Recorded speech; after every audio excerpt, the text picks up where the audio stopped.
Hi everybody, so welcome to Felts by Philippa. Today we're going to talk about wools and different types because it just really helps you understand what you're trying to buy basically. So first off we have got, I'm going to start at the basic level of wool. Wool comes from sheep. There are loads of different types of sheep and there are loads of different types of ways in which the wool is processed. So absolutely the first state is raw wool. This is raw wool from a Valais black nose. It's got nice long locks and I wash it, so when you wash it it comes up a little bit cleaner, smells a lot nicer, and then I cut these locks off and I use them for decorative items such as coats for sheep, or it could even be used as hair for dolls or fairies if you're into things like that, so that's quite useful.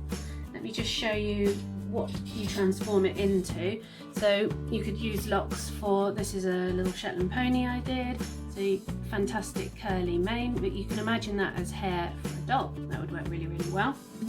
There's another type of locks that I buy washed. Sorry about the noise. These are Wensleydales. They're really good as well. They've got lovely curls in them and you just pull the curls off. I do sheep here, so that's the kind of thing you're going to use the locks for. It's handy if you want to buy them raw, you'll save yourself money. You have to wash them. I've got a video on washing it, but if you buy them washed then it's a little bit quicker and easier for you, and they smell a lot nicer as well. So that's locks straight off. Then you can also buy what's called scoured wool. So it comes off and it is washed once, and you've still got some of the locks in there. This is a grey Gotland, but it's a bit harder to use, and again it would be only for decorative items. Next we go on to when wool comes off, it will be washed up and then they knit up or mess up the fibres, and it's called carded wool. You can start with, the cheapest you can get of this is a core wool. Sometimes it might have bits in it, and it's going to be for the inside of any of your animals that you are going to make. It's probably, you're going to have to pull the bits out. It might have thick lumpy bits in it. I don't actually use that much core wool because I prefer to go for something that's just a little bit cleaner and smoother in the first place. You can also buy synthetic core wool. Again, that's very, very cheap, but I don't have any of that, but you can look that up if you want to save a bit of money. I think it's called, they're in polyester bats. So obviously the name shows you that it's synthetic. Then next you go on to carded wool that's been cleaned up a bit.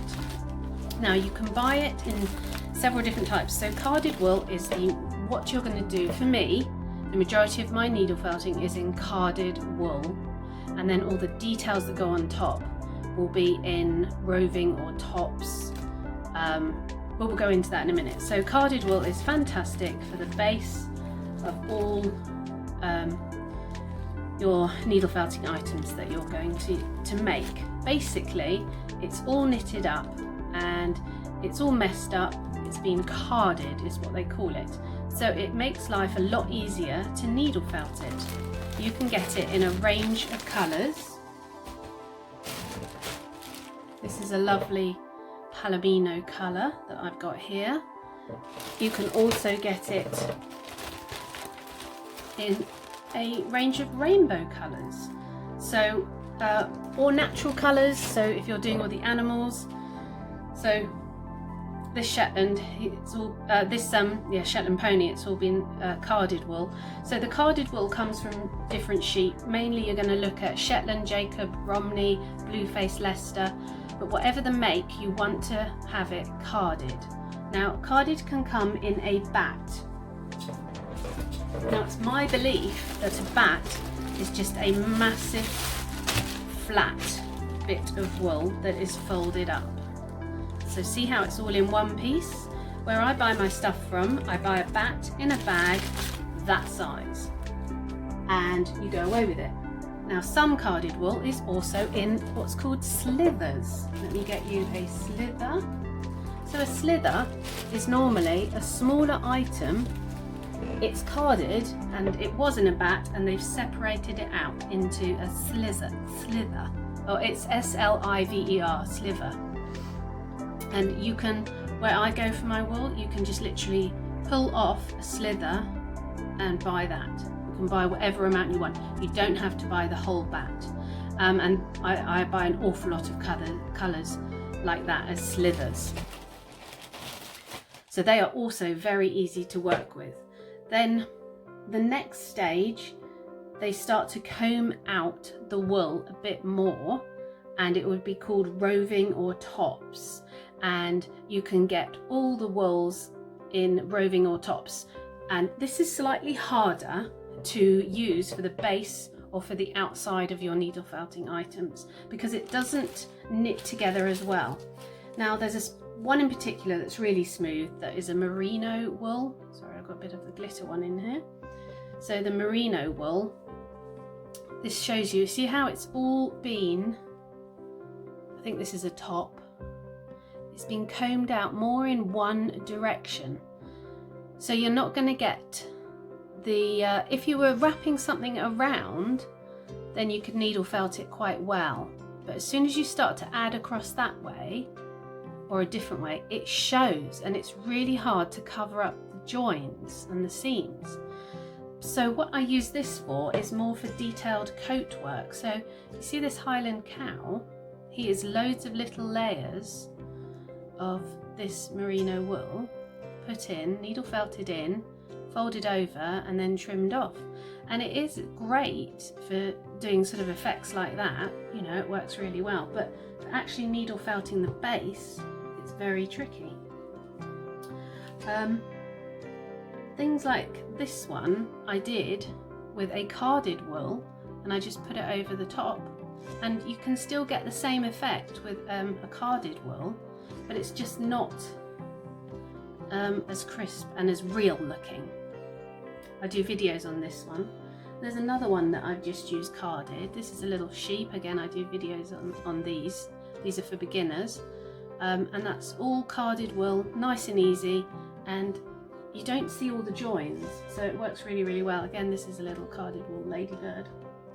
So a lot of the carded, you know, the colours are fantastic. Let me show you this bowl of colours. So I've got all these things in here. You can do amazing projects with the carded, and it looks really good and it comes out really smooth, so it's very versatile. So if you're going for wool, you want to buy carded. If you do want to buy the roving or the tops, you can card it yourself.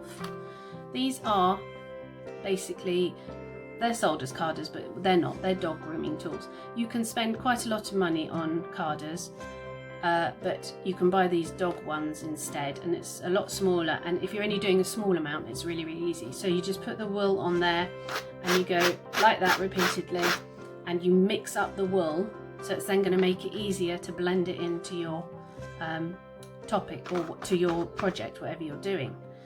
You can also mix your own colour. Say you're making a horse that is maybe a funny chestnut colour, and you can't quite get it from the wool that you've bought, you can mix it up.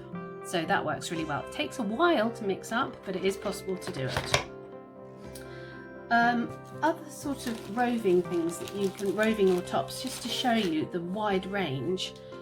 They are absolutely beautiful when you see them in the shop, but you know, you can only really use this as a detail such as a mane or a tail. So again, you know, it's great for wrapping round, that would be absolutely beautiful, but as a mane or a tail, it'd be great.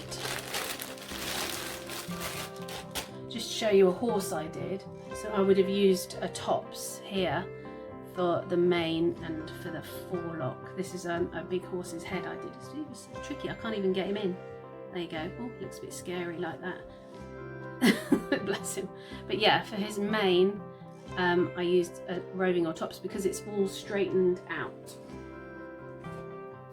And also you can buy, this is an actual Herdwick wool, and again it's in a roving or a tops sort of style or shape, because you can see it's all straight.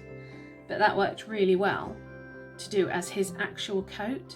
So it took a while, but it comes out really good. And to say it's actual Herdwick wool is lovely. You can also get quite silky, really silky roving. I can't remember what this one is, but it had the word silk in the name of it. And this I've used for a palomino that I did. I used that for the mane, and it's got reflective silky bits in it. It's really stunning, really smooth. When you go to a shop, be warned, you will want to buy all the wool. And then they add, this is adding synthetic things into it. Can you see the glitter in that? I used that for a gold anniversary sheep that I did. And then this one, I made my daughter a sparkly rainbow out of it, but I'm going to use it for a unicorn mane because it's quite white with rainbow reflection. So there are some amazing synthetic colours that you can get as well. You can also get, which, let's just see if I've talked about most things. So roving tops, carded slithers. Yeah, so we've talked about quite a bit. I did have a lady ask me about whether I could do a vegan piece. So this is a soya bean top, and I looked into it and tried, but it's like roving, so it's all straight, so it's quite tricky for me to actually needle felt and make the needle felt look all smooth. But it is possible. There's quite a few vegan products out there if you wanted to do needle felting and were opposed to the wool. And then another type of wool that I've got here is an alpaca. So this came directly off the alpaca. I would probably have to card it myself, mix it all up with these bats and use it as a core, or I could use it as a feature on the outside and use it as a coat for something. Just to also show you the mixes of colours that you can get in the carded. Look at that, that is the Highland cow colour that I used. So it's absolutely beautiful. They've mixed it up for me, which saved me a lot of time. So any colour you want, you can kind of get. It's a lot easier if you go to the wool shop and look at it yourself. I recommend you doing that at some point. Buying online is great, but very tricky. So the golden rule is, if you're new to it and if you're starting out, go for something carded. A bat will probably be large, or slithers, however you say them. You can probably buy smaller amounts.